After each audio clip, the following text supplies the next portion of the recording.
Friends, இன்றைக்கி நம்ம புஷ்பா 2 படத்தோட ரிவ்யூ இல்லை ரோஸ்ட் வீடியோவை பற்றி தான் பார்க்க போகிறோம். ஸோ வீடியோக்குள்ளே போகலாமா?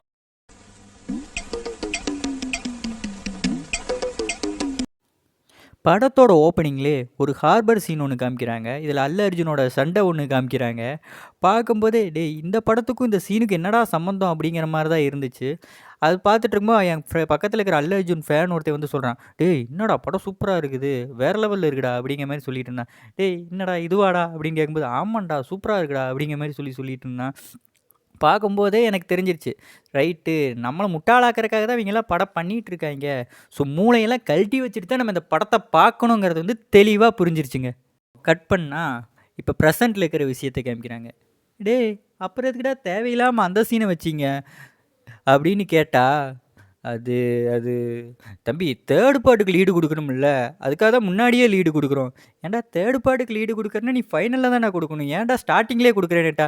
இல்லை தம்பி ஒரு என்கேஜிங்க்கு அப்படிங்கிற மாதிரி தான் பேசிகிட்டு இருக்கானுங்க. புஷ்பாவோட ஆளுகளெல்லாம் வந்து ஃபகத் ஃபாசில் வந்து ஒரு இடத்துல பிடிச்சி வச்சுறாரு போலீஸ் ஸ்டேஷனில் பிடிச்சி வச்சதுக்கப்புறம் புஷ்பா அங்கே வர்றாரு. வந்துட்டு இவனை நான் ஜாமீனில் வெளியே எடுக்கிறேன் அப்படின்னு சொல்லிட்டு கேட்குறாரு. அதெல்லாம் விட முடியாது புஷ்பா, ரூல்ஸு அப்படின்னு சொன்னோன்னே புஷ்பா என்ன பண்ணுறாருன்னு பார்த்தீங்கன்னா மொத்த போலீஸையும் விலைக்கு வாங்கிடுறாருங்க. இது எப்பட்றா சாத்தியம்? போலீஸ் ஸ்டேஷன்லேயே வந்துட்டு இந்த வருஷம் ஃபுல்லாக வேலை பார்த்தீங்கன்னா உனக்கு எவ்வளோ சம்பளம் வரும், அதை நான் மொத்தம் மாற்றுறேன், என் பிள்ளைகளை வெளியே விடு அப்படிங்கிறாங்க. இதெல்லாம் வந்துட்டு எங்கள் காதில் வந்து பூ சுற்றுற மாதிரி இருக்குது. எங்களெல்லாம் பார்த்தா என்ன லூசுக்கு அப்படிங்கிற மாதிரி ஏதாவது மண்டையில் எழுதி வச்சுருக்கான்னு தெரில. இப்படி ஒரு தற்குறித்தனமான கேவலமான ஒரு சீனை நான் பார்த்ததே கிடையாது. சாங்கு புஷ்பா புஷ்பா புஷ்பா புஷ்பா புஷ்பா புஷ்பா புஷ்பராஜ் புஷ்பா புஷ்பா புஷ்பா புஷ்பா புஷ்பா புஷ்பா புஷ்பராஜ். எத்தனை புஷ்பராஜ்ரா புரியலையே, என்னடா பண்ணிகிட்டு இருக்காங்க அப்படிங்கிற மாதிரி தான் இருந்துச்சு இந்த படம் பார்க்கும்போது. அதுக்கப்புறம் ராஷ்மிகா மந்தனா இவங்க வந்து ஏன் வர்றாங்க, எதுக்கு வர்றாங்க அப்படிங்கிற ஒரு விஷயமே புரியல. எப்போ பார்த்தாலும் சாமி ஃபீலிங்ஸ் ஆயிடுச்சு, சாமி சாமி மூட் ஆயிடுச்சு, சாமி சாமி பொண்ணு சாமி அப்படிங்கிற மாதிரி சொல்லிட்டு காஜிலேயே சுற்றிட்டு இருக்குது. பார்ட் 1லையாவது ஓரளவுக்கு பார்க்குற மாதிரியாவது இருந்துச்சு. பார்ட் 2ல் ராஷ்மிகா சீன்ஸ் எல்லாம் வந்துட்டு ஏய் எதுக்குடா தேவையில்லாமல் வந்துக்கிட்டு இருக்கா அப்படிங்கிற மாதிரி தான் இருக்குது. இந்த மாதிரி அவன் என்கிட்ட சாரி கேட்டால் நான் வந்து இந்த பிரச்சனைக்கு வரமாட்டேன், புஷ்பா சாரி சொல்லிட்டான்னா நான் அந்த ப்ராப்ளம் விட்டுறேன், உங்கள் வழியில் வரமாட்டேன் அப்படின்னு சொல்லிட்டு டீசெண்டாக ஒரு விஷயம் சொல்லுவார். அதுக்கு முன்னாடி ஒரு சில விஷயங்கள் பண்ணுவாங்க பாருங்க. சை இது என்னதுடா, அது எவனை பார்த்தாலும் ட்ரெஸ் அவுக்கிறதுலையே குறியாக இருக்கீங்க அப்படிங்கிற மாதிரி தான் இருக்குது. எல்லோரும் கம்பல் பண்ணுவாங்க, சாரியும் கேட்டு முடிச்சிருவார். கேட்டு பிடிச்சதுக்கப்புறம் சரியான லூசுக்குவா இருப்பான் போடுறக்கு. கேட்டுட்டு ஏண்டா புஷ்பாவோட கெத்து என்ன ஆகிறது அப்படின்னு சொல்லிட்டு திரும்ப போயிட்டு அடிச்சுட்டு பிரகத் பாசல் மேலே ஒன்று கடிச்சு விட்டுட்டுருக்காரு. டேய் என்ன இலவிடாது அப்படிங்கிற மாதிரி தான் இருக்குது.